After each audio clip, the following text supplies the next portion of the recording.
us just how bad is the situation that you're seeing at the moment?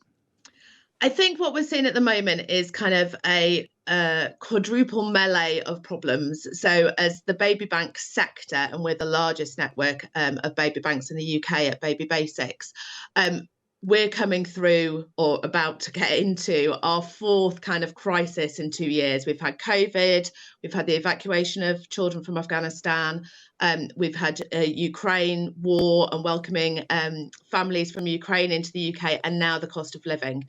So I think it's been a really tough year for the baby bank sector, full stop. But I think the cost of living crisis is just something that we've not faced before, and it's such an unknown as to how many more families are going to need our support. And certainly what we're seeing at our inaugural and busiest centre in Sheffield is more and more children needing beds. And in this day and age, we shouldn't have 50 children sat on a waiting list to try and get a bed from us because they're sleeping on a sofa, or they're sleeping on a pram, or they're sleeping on the floor. So 50 children between 4 months old and 4 years old on a waiting list for a bed in their home.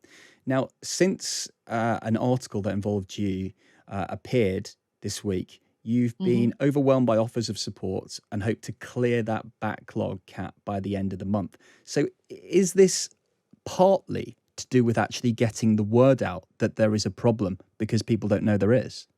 Yeah, I think it absolutely is. As you said, we've been absolutely overwhelmed in the last 36 hours And you must be of so pleased. yeah, it's amazing. So many people offering us second-hand cots, beds, which we've always taken, and people donating money to enable us to buy what's needed, which is just phenomenal. But I think what it is getting that message out there. I think often the general public know about food banks. They don't necessarily know about baby banks, and it's an understanding that poverty, and however that formulates in any situation, is more than just food. It's more than just paying gas and electric. It's all those other essentials that are needed for a family. And together, we need to tackle all of those issues as one thing. And that's part of what we've tried to do in Sheffield, in that I've put a call out to all of our MPs, all of our councils, a leader of the city council, all our heads of service for the statutory services we support, Mm. to say we need to have a conversation about this, because we're only in the first week of October and this is what we're seeing. What is the situation in the city going to be like by January? Well, the changing situation is something I wanted to chat to you about, actually, because poverty actually fell during the pandemic. And the Joseph Mhm. Rowntree Foundation suggested there were two reasons behind that.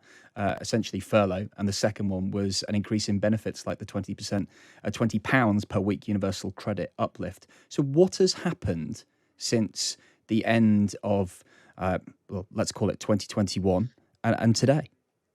I think what's happened is that we're still recovering from COVID. There are many businesses that Right. didn't reopen. There are many people who were on 0 hours contracts and lost hours during COVID and didn't have work. There are many people who were falling into poverty during the COVID pandemic.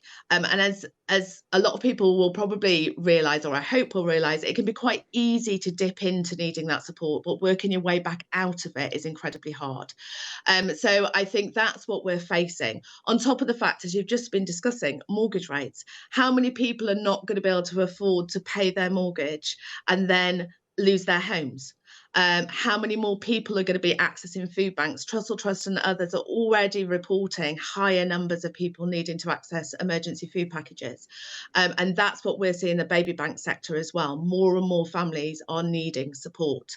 On average in Sheffield, prior to the cost of living crisis, for every baby that was referred to us for a Moses basket pre-birth, only about 40% of those would need a cot in 4 months' time when the baby had outgrown that Moses basket. That's increased to at least 60%.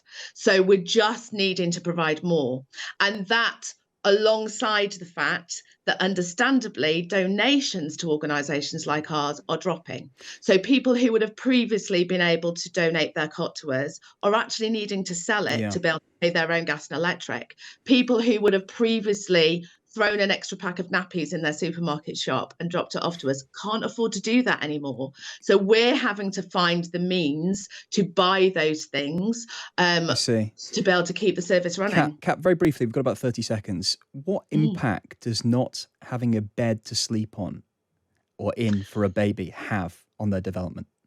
So I think for anybody not having a bed, it means you're not sleeping properly. And I think what it means for families is that not only are those children not safe and they're at risk of falling off sofas or cot risk is increased, things like that, but for those parents, you're not sleeping because you're either having to make the choice to co-share a bed with your child, which isn't always the choice that you want to have to make.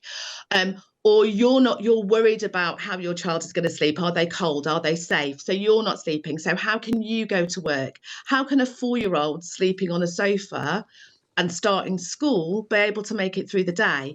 And that mixed with the fact that as a family, you're not getting good sleep. You then may not have enough money to be able to feed them breakfast, give them a bath. The anxiety levels are just huge. Kat, thank you. Thank you so much for your time. That's Kat Ross, the Chief Executive of the Sheffield-based charity Baby Basics UK, and really good to hear that you've been overwhelmed with offers of support after those 50 children didn't have any beds to sleep in.